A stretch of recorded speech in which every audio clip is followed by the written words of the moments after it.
The Ascension of Isaiah, written sometime in the 2nd century, gives us a mixed bag of both the early beliefs as well as the later Galilean tradition.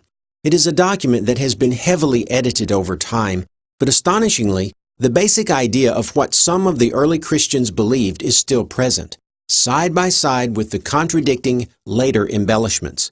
The following passage will help corroborate the idea that the demons killed Jesus because they did not recognize him as the Son of God, but took him to be a mere human. We'll also gain a clue as to where this death took place, why Jesus had to physically die, and most importantly, whether Jesus was born as a human on earth or merely transformed his appearance into the shape of a human. To help set up the context, an angel is doing the speaking here and is explaining the details of Jesus' death to Isaiah. The Lord will descend into the world in the last days, he who is to be called Christ after he has descended and become like you in form, and they will think that he is flesh and a man. And the God of that world will stretch out his hand against the sun, and they will lay their hands upon him and hang him upon a tree, not knowing who he is. And thus his descent, as you will see, will be concealed from the heavens, so that it will not be known who he is.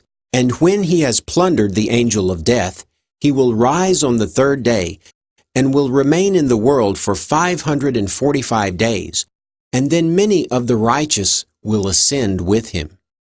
The idea that Jesus would descend from the highest level of heaven to be killed in the last days surely is a much later development than the beliefs of Paul, since here Jesus' death does not occur at the beginning of time, but during the last days. This is because not only has the Ascension of Isaiah been edited over time, but perhaps was composed by an entirely different sect of Christians who believed Jesus would be killed just before the end of time, rather than at the beginning of time. But the main points I want to highlight are these. First, we can see that Jesus' death was necessary for a reason not usually known. It is true that his death was a form of payment for the sins of mankind, but he also had to die in order that he might be translated into Sheol, the place where all the dead resided, and actually steal back or plunder the dead from the angel of death, Samael, in his stronghold, a sort of espionage double-agent motif. By actually tricking the demons into killing him, Jesus could then die and go into Sheol, where all the dead were being kept, and steal them back to the land of the living. We know this is not mere symbolic language, because if by merely dying Jesus could defeat death, there'd be no reason to depict him as actually going into Sheol. We can see this idea a little more clearly in the passage from chapter 10. Go forth and descend through all the heavens, and thou wilt descend to the firmament, and that world, to the angel in Sheol, thou wilt descend, but to Haguel thou wilt not go. And thou wilt become like unto the likeness of all who are in the 5 heavens. And thou wilt be careful to become like the form of the angels of the firmament, and the angels also who are in Sheol.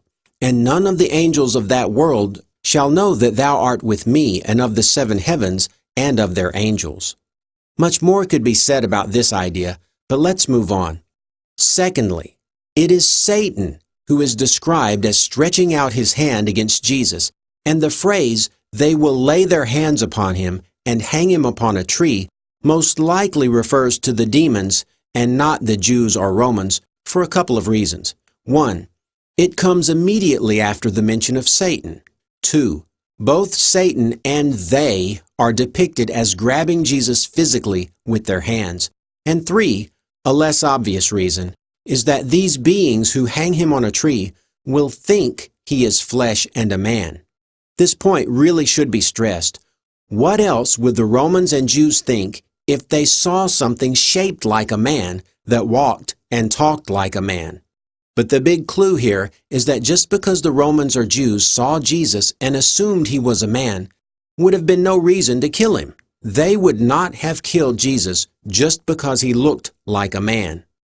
But the demons would have no reason not to kill a mere man who they found inside their stomping ground, and would never have killed Jesus if he had not disguised himself in the shape of a man. These demons who kill Jesus do so because they do not recognize him as the Son of God and think he is just a normal man that they can kill. Remember in the last video, we read a similar statement from Paul.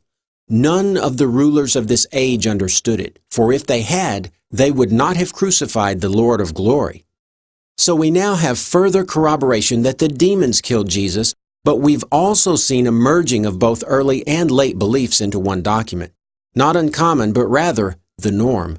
New ideas spawned new apologies and explanations, and we see this in almost every Christian document. But the part that's most intriguing is the part about Jesus merely looking like a man. They will think that he is flesh and a man. Jesus is depicted as taking on the shape of a human and not actually becoming human. He merely takes on the appearance of a man after descending through the levels of heaven, and the phrase "they will think that he is flesh and a man" certainly seems to leave no room for a human Jesus.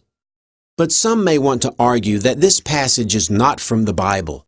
That's why it was not included as Holy Scripture. This is just a heretical view of later Christianity. This is merely a form of Docetism, where Christians denied the physical body of Jesus but still believed he was on earth and did all that the Gospels claim. Once again, the answers can be found in the earliest Christian writings. Let's see if any of the earliest New Testament documents contain this idea of Jesus not really being a human, but simply looking like one. If we can find this, it's going to hammer yet another nail into the coffin of the historical Jesus. Why don't we start with who else? Paul the Apostle.